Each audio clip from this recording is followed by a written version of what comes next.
Welcome! Today I would like to show you my tank with South African fish from Lake Tanganyika, which are called Neolamprologus multifasciatus. Neolamprologus multifasciatus, they are sometimes called multis, they are cichlids, which means they belong to the family Cichlide, and family Cichlide is famous for fish that take care of their babies. These ones are called shelldwellers because there is a large group of cichlids from Lake Tanganyika that are laying eggs in shells. They need empty shells to lay eggs in, and then the parents are fanning the shell. The female is fanning the shell, guarding the shell, and the male, who has more than one female, sometimes is going from shell to shell to check whether everything is fine, whether his territory is not threatened by any other Neolamprologus multifasciatus male or another fish, a predator or something else. Neolamprologus multifasciatus is the smallest cichlid of all cichlids in the world. It's a tiny fish. But just like other cichlids, it's a fish that likes to dig in the ground. And if you can notice, there are some pebbles here on top of this stone, and those pebbles are pebbles that these tiny fish moved with their mouth on top of that stone. And you might notice as well that the bottom is very uneven, that there are hills and valleys here, and those hills and valleys are created by these tiny fish. You might also notice that the tank is planted, that there are plenty of plants here. They are cryptocorynas, and this is not a typical setup for a Tanganyikan lake aquarium, just because, for two reasons. Just because there are no plants. There are no plants that grow in the waters of Lake Tanganyika. Lake Tanganyika's water is very, very poor in nutrients. It's a very clean lake, and also it's a very deep lake. So the bottom of the lake is very rocky, and there are no plants there. And if someone is keeping fish from that lake and wants to recreate the habitat of those fish, usually the bottom is very rocky and there are no plants. However, there is another reason why Tanganyikan lake aquariums are not planted tanks, because those fish are digging in the ground and they are just uprooting all the plants that might be planted in the substrate. So here I have plants because these fish are very tiny and are not capable of uprooting these plants that have very, very well developed root system.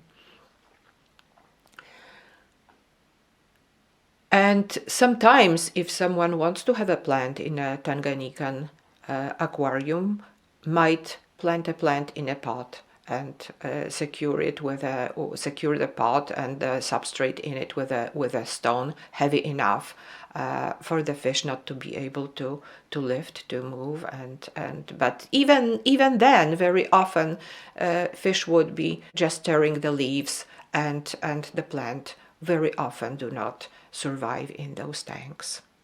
I will put some flakes in this tank just to show you the fish more closely, to attract the fish closer to the front of the glass.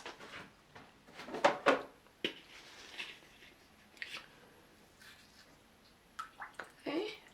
And there are plenty of them. Originally, there was a trio here. I'm not sure how many years ago. Many years ago. There was a male and two females. and they just found themselves one of those shells that are at the bottom of the tank, and that's how the colony grew. I do remove fish from this colony occasionally, but because I don't separate the young not the survival rate is not really that huge, that great. These fish do take care of their young, but in order to have a really large number of fry surviving to the adulthood, they must be fed special food, they must be taken care properly, and I don't have an extra tank to do that. I don't have an extra space for that. So the colony is here. I am removing the fish sometimes from it. As you can see, there are fish of different sizes, so there are many generations of those fish here actually. Because they are all offsprings of one male and two females, they are all very closely related, and the genetic pool of this colony is probably very poor. They are very much inbred. I was trying to introduce a male here, but it was a huge mistake.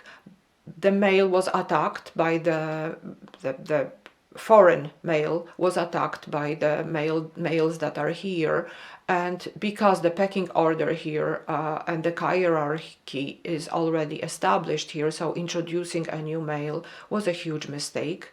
And I didn't want to introduce a new female who might have had a larger chances of surviving, but a new female would mean I wouldn't have any control over the new fry would come from the new female or the old female. So I didn't do that. Maybe when I see some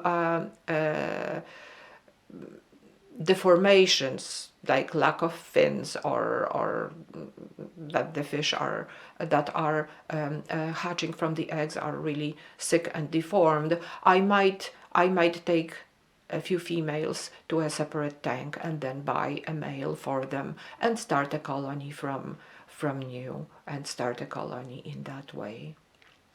So the best way when you want to start a colony of fish, either Neolamprologus multifasciatus or any other cichlids, is to buy fish from different sources. However, these are not fish easily available, so it is difficult to obtain them from different sources. The other thing about this tank is that you might see that the back wall, the back glass wall is covered with red algae. They are growing in the front as well, on the front glass as well. I am removing them from the front. I'm not removing them from the back because I'm not sure why. I just removed them from the front and I left them at the back. A credit card, an old credit card, is a fantastic tool to scrape the glass from any forms of algae.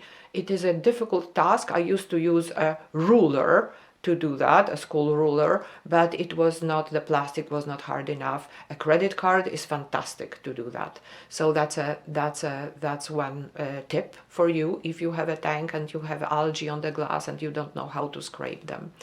The other thing is I do have a filter here, but I never run it. The plants are filtrating the water. I remove the plants occasionally and they are just sucking up all the excess of nutrients, all the waste products of the fish. And this is exactly what a filter does. There are bacteria growing on the sponge that are sucking, that are utilizing the nutrients in the water. So I am not running the filter. If the tank is very heavily stocked. If there are really many large fish in a tank, then a filter is a must. However, there are about a dozen fish of a very, very small size here. There are plenty of plants here. I do perform water changes occasionally, not that regularly, but I do that. So the water is clean enough for the fish to be happy and to reproduce. Thank you very much for watching my video about this very interesting fish, Neolamprologus multifasciatus. I hope you like it. I like it a lot. Not only it is pretty, but it is extremely interesting to watch as well. Have a great afternoon.